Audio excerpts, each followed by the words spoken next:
saya Tika. Gimana kabar kalian saat ini? Masa pandemi COVID-19 tetap jaga protokol kesehatan ya. Tahukah kamu COVID-19? COVID-19 adalah penyakit yang disebabkan oleh virus corona baru yang diberi nama SARS-CoV-2. Co adalah singkatan dari corona, V adalah virus, sedangkan D adalah disease, dan 19 menunjukkan tahun 2019. Infeksi virus COVID-19 dapat melalui jalur hidung, mulut, dan mata. Ketika virus COVID-19 masuk ke dalam tubuh, virus akan berkembang biak dengan cepat dan mengambil alih sel-sel tubuh. Pada tahap ini, sistem imun atau sistem kekebalan tubuh seperti tentara yang menyadari adanya benda asing atau musuh bagi kesehatan tubuh kita. Sehingga sistem imun melakukan respon pertahanan. Saat sistem kekebalan tubuh kita tidak bekerja dengan baik terhadap virus corona, maka sistem yang ada dalam tubuh mengalami gangguan fungsi, terjadi badai sitokin, sehingga menyebabkan timbulnya gangguan paru dan menyebabkan beberapa gejala seperti demam, batuk-batuk, sesak napas, diare, hingga kehilangan indera penciuman. Bagaimana cara mencegah infeksi COVID-19? Langkah utama yaitu dengan meningkatkan sistem kekebalan tubuh, karena obat yang spesifik untuk COVID-19 masih belum ditemukan dan vaksin sampai saat ini masih dalam pengembangan. Sistem imun itu apa sih?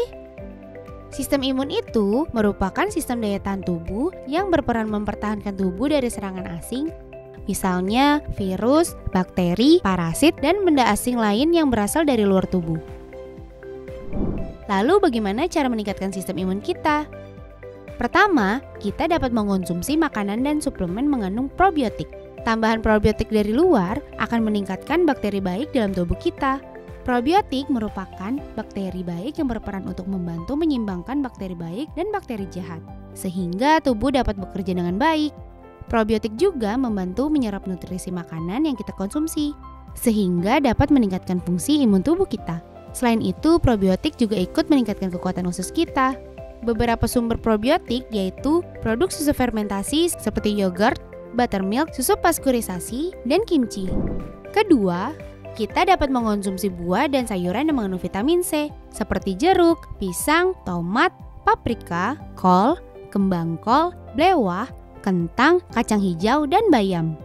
Kita juga bisa mengonsumsi vitamin C dalam bentuk kapsul atau tablet hisap.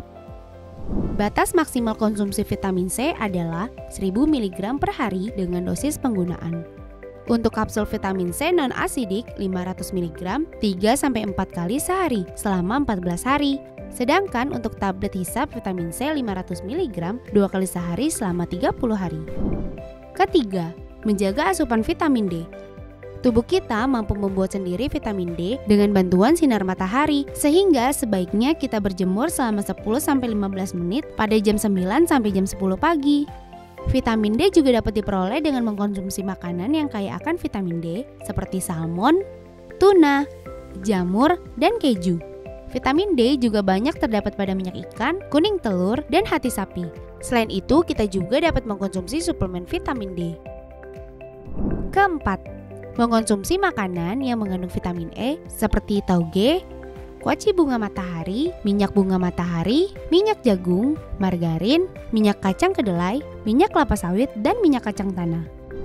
Kelima, menjaga asupan mineral zinc. Mineral zinc dapat tercukupi dari asupan makanan harian seperti tiram, kepiting, hati ayam, daging sapi, kuning telur, dan keju. Keenam, menjaga asupan mineral selenium. Mineral selenium dapat tercukupi dari asupan makanan harian seperti nasi, susu, daging, dan jeroan. Cara terakhir yaitu kita dapat mengkonsumsi herbal. Berikut beberapa contoh ramuan herbal untuk meningkatkan daya tahan tubuh.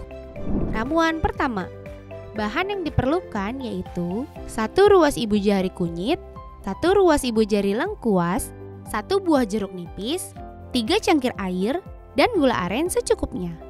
Cara membuatnya, pertama, cuci bersih semua bahan, lalu kunyit dan lengkuas digeprek, kemudian rebus air hingga mendidih. Kecilkan api dan masukkan semua bahan.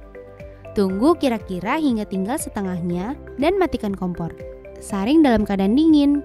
Ramuan diminum 2 kali sehari 1 gelas. Ramuan kedua, Bahan yang diperlukan yaitu 50 gram kencur yang sudah dikupas, 100 gram beras, 3 lembar daun pandan, 2300 ml air, dan gula aren secukupnya.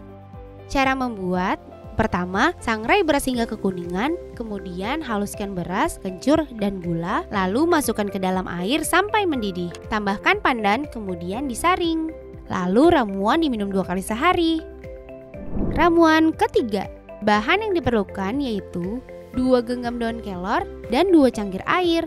Cara membuat: pertama, rebus air sampai mendidih, masukkan daun kelor, lalu matikan api dan saring setelah dingin.